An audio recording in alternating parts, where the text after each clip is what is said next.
Bonsoir, messieurs, dames. Donc, quelques remarques sur cette délibération importante concernant le déploiement de la prévention spécialisée sur le territoire métropolitain. Alors, je voudrais tout d'abord rendre un hommage appuyé aux associations et à leurs salariés qui œuvrent sur le terrain, dans nos rues, au pied des immeubles, au quotidien et dans des conditions chaque jour plus difficiles. Au moment du transfert de la compétence depuis le département, au-delà de l'obligation légale qui a découlé de la nôtre, beaucoup de choses infondées et parfois injustement sévères avaient été dites, ici et là. La prévention spécialisée était insuffisamment efficace, les salariés pas assez présents sur le terrain, pas assez au contact des jeunes, trop gentillettes, pas assez fermes. Ces critiques émanaient parfois de personnes qui oubliaient que la prévention spécialisée, quand elle était portée par le département, relevait bien et uniquement d'une mission de protection de l'enfance, et certainement pas d'une logique sécuritaire. La prévention spécialisée, ce n'est pas de la prévention de la délinquance. Cette confusion ambiante au moment du transfert de la compétence a suscité beaucoup de craintes chez les acteurs du terrain, craintes qui ne sont que partiellement levées aujourd'hui.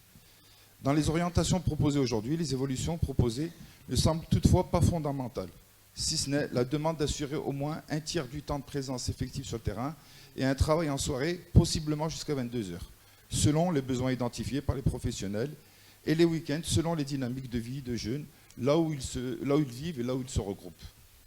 Je pense que les salariés ne demandent pas mieux que de passer plus de temps au contact des jeunes, dès lors qu'ils sont allégés d'un certain nombre de tâches administratives indues et que les moyens suffisants sont donnés aux associations.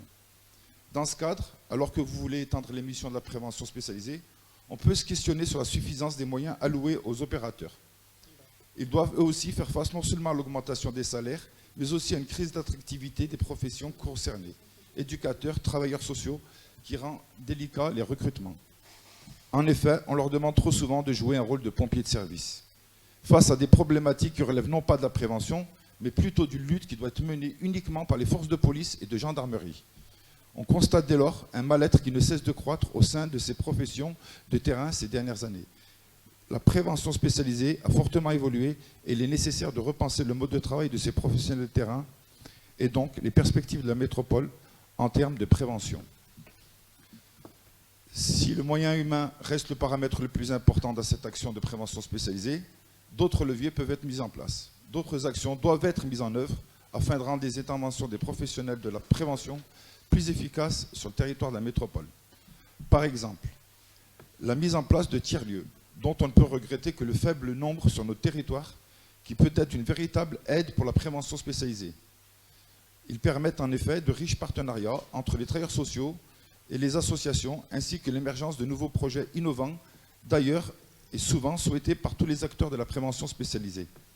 De plus, cela évitera ainsi à ces professionnels de travailler de manière isolée sur des problématiques qui touchent tous les domaines de notre société, allant du sport, à l'emploi, à la famille, à l'animation, etc., etc.